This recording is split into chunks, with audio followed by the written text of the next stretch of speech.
got the serious look just like y'all got. That serious, intense look. Because he's trying to find his way. He's trying to figure it out. It's frustrating. I'm trying to listen to God.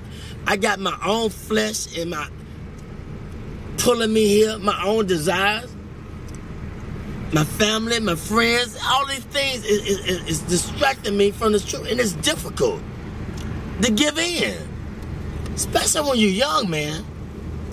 But if you can go through it, you'll come out like gold. If I can go through the fire.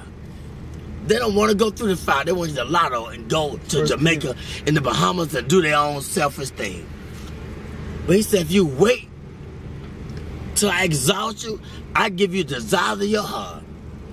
But it's difficult to wait because everybody's in a hurry. Technology, it's fast, it's in a hurry. They're angry, they're frustrated, they ain't got time, they're on the cell phone, they want to text message you, y'all in the same car, you gonna text message him, he right there. You know what I'm saying?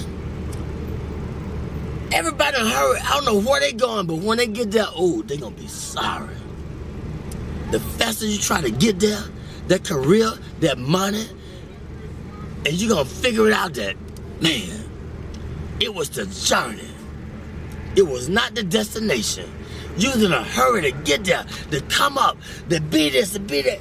And when you get there, you're gonna feel discouraged more than you did before you even started to get there.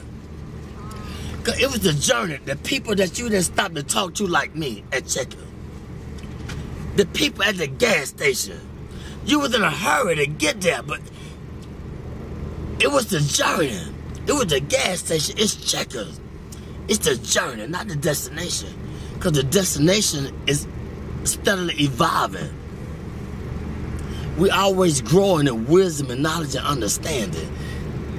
It's always evolving. And we can never obtain it because it's steadily, constantly evolving. The more humble you be, then the more you can be fulfilled with the truth. But when you think you got it and you on your way, then you're going to get less of it because can't nobody talk to you. You can't stop. You're in a hurry. It's a difficult thing, but you got it. I see the intensity. Especially being with him. He ain't nothing to play with. Then he talking to me, and you seeing it, you like, wow. You already amazed at his skill and what your relationship, but he's showing you the journey. That's very important, amen. He's showing you how to relate, connect to the people. I'm gonna say this. It's a man with pushing a basket. This man right here, they brilliant now. Don't look at the outside appearance. I've seen him in action. He was pushing a basket, and I was under the bridge, and I was talking to everybody except him. He was the last person I talked to. He said, "Why didn't you talk to me first?" He said, "I should have talked." He said, "Don't you ever pass by a man pushing a basket and don't acknowledge him. I never do it in my life again." I talk to the person pushing that basket. How's your day? How you doing? I talk to the homeless people because they say be careful how you entertain strangers. And most people that came off the street and they got their career together, they won't even let you know that they've been through it. They try to act brand new. It's a testimony. What you go through, it's for us to inspire somebody else. It's for me to pull the weak ones up. It's for you to pull the weak ones up. We don't go through this because of our own selfish reasons. We go through this to give them a testimony of how far God has brought me. It was never about me. I thought about me. Why I'm going through this. He said, back up, man. Who you going to inspire? Who you going to tell somebody about the glory, the grace of God if you don't go through it? Get out of yourself. And once I step back, I be seeing the deep things of God. And so I don't play with him. I don't ask him for a lot. I just say, give me my portion for the day. I don't want a lot of things. Just give me enough that I can deal with. He said, I give you, but fulfill your bond greater than you can ever ask. I know what you desire. I know what you need. But Lord, give me my portion where I can be grateful.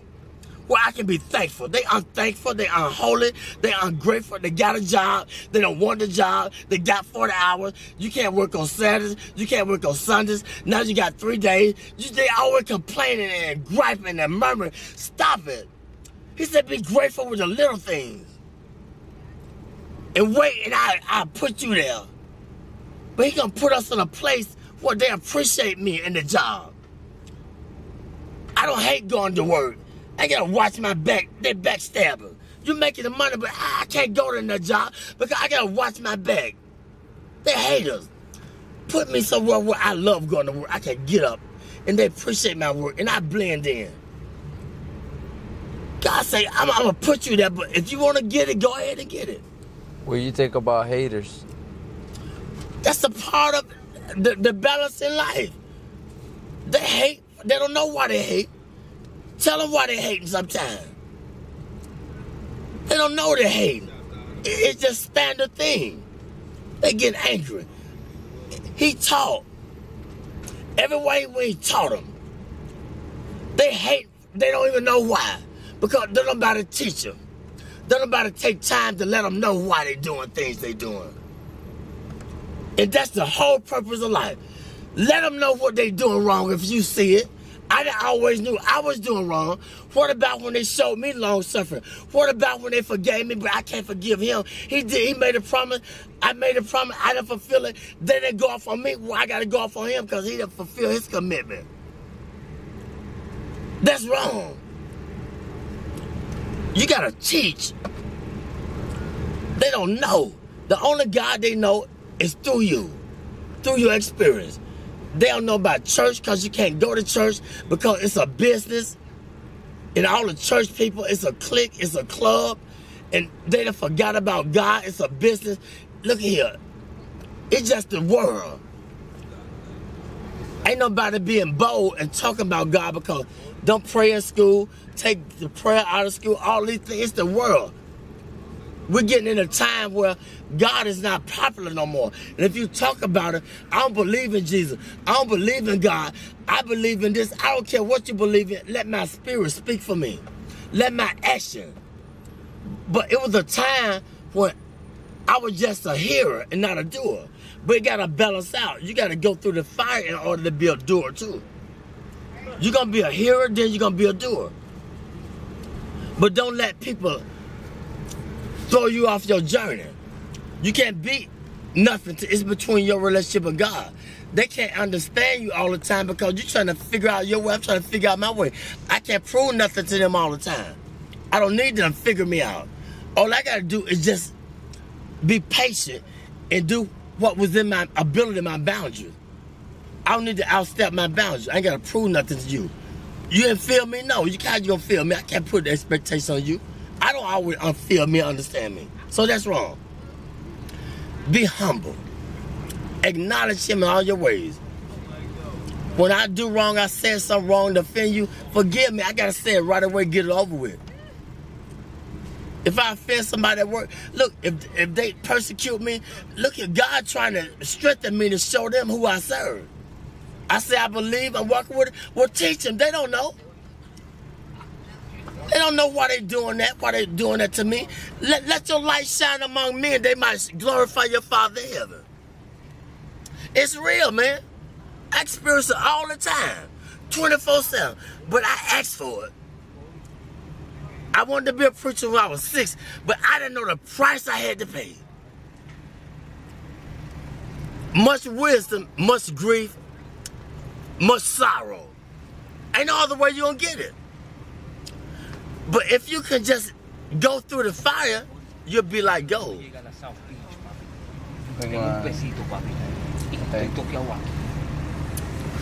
The first thing they do when you go to a pawn shop and take what they do? How do they determine if it's gold plated or what? What they do? What kind of test they take it through? When you take the jewelry to the pawn shop, how do they determine if it's real or fake? They put it through the acid test. They put the fire upon it. This is how we know if we're real or fake. We're going to go through the fire. You're going to have disagreement with each other, but it's okay. You're going to be friends, But if you have a disagreement, it's just a different agreement. That don't mean you ain't got to see him no more and talk to her or talk to her or whatever.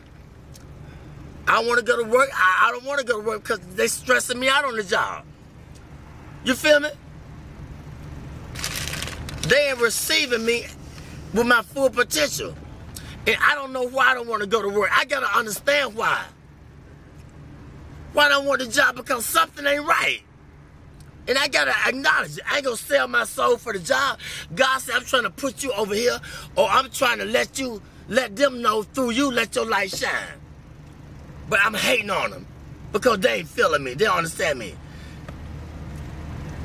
Hey, man, you got to teach them. You see how they flee? Yeah. They want $1, want a quarter.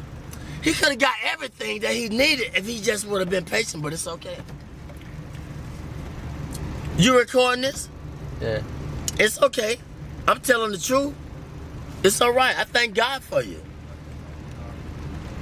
Y'all are blessing to me. A true blessing. I ain't got nothing to hide. My burdens are heavy, but when I'm weak, he's strong through me. He speaks through me. The weaker I get, the more frustrated I get with my life, and I did this, I did that, then the more he speaks through me, the more he takes control of me. That's just where he wants you at. Get frustrated. That's when he gonna speak through you.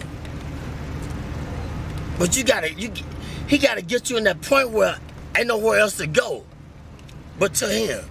He said, those that I love, I correct them. I chastise them. When you go to jail, it's called the Department of Correction, Rehabilitation. But we get mad at the correction. He said, if I didn't love you, I would correct you. He could have took our life. Amen? Amen. He could take the life. But he corrected me. I just thank God for y'all. I see it in your eyes, but this is what Solomon asked. Solomon was the wisest man that lived. He had everything that man could desire. But one thing God said, leave the foreign women alone. But he couldn't understand why he had a desire for the foreign women. But see, the Lord knew that they were going to turn his heart against him. They were going to make him idol worship and build a God. But he didn't understand it. And I'm going to say this, the preacher, he searched the world out. He said, I want to know the basis behind wisdom and knowledge and understanding and foolishness. See, you can't know wisdom and knowledge and should be a fool, but we don't want to be foolish. That's the only way you're going to get it. You got to be a fool first. How you going to know a fool when you see a fool? How you going to know foolishness if you haven't been foolish? Foolishness, it comes with, it's painful. Because we think we all of that. We got a lot of abilities. We can create. We can send man to the moon. We can be inventors, but we're limited. If I understand that I'm limited, then that's when God takes control and gives me the wisdom that I desire. Humility. Be humble. If you don't understand your purpose, ask God. But ask him in sincerity. What's my purpose, God? Did you ever ask that question? What's my purpose? Why I'm here? What am I meant to do? But sometimes he can't tell us all at once. It might be too much. But be sincere.